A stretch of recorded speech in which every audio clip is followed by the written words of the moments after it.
Let it be a Nick and Jane, and let it be a Mr. Smith, a banker of Nick and Jane. They both keep their money in his bank. That's why we use the title Mr. Smith with respect. Nick really wants to buy, well, let's say Jane's bicycle, but he has no money. More precisely, he has money, but not enough, only $10, while Jane wants $100 for her precious bicycle. That's a problem. What should Nick do? Well, this bicycle is so desirable.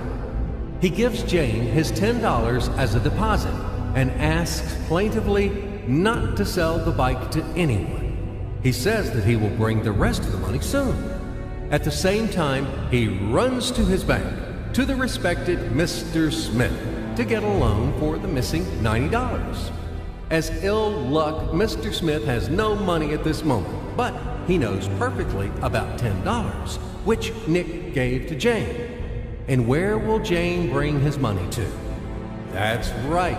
She will put these $10 in her lovely bank to the same Mr. Smith. Therefore, Mr. Smith asks Nick to come back tomorrow in the hope that tomorrow he will get these $10. And everything happens this way. The next day, Jane brings $10 to the bank. The bank provides Nick these $10 on credit. Nick immediately gives them to Jane. She again puts them in a bank. The bank again provides Nick these $10 on credit, etc. As long as Nick the fool will gather enough money for the bicycle. Don't you get confused yet? Be patient, I told you. These demons have been trying to confuse you during 1,000 years. These damn economists and financiers.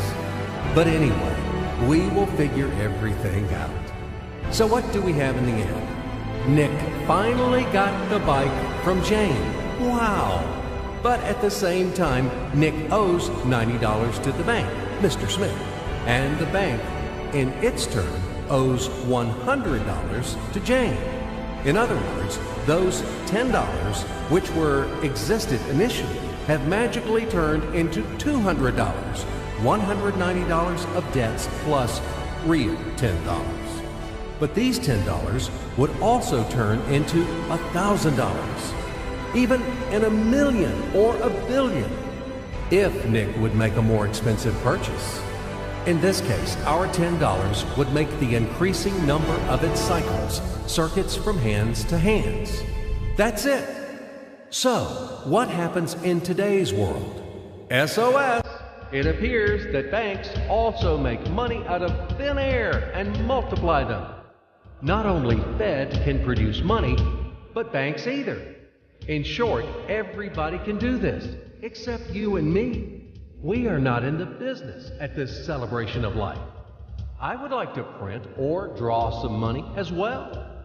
In fact, these banks multiply money without any control. And we're still wondering why the banker lives better.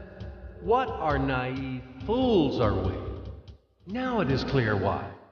The one who produces the money, of course, lives better. But this is not enough. From this moment, poor Nick will never be able to repay his debts owed to the bank, no matter how hard he would work.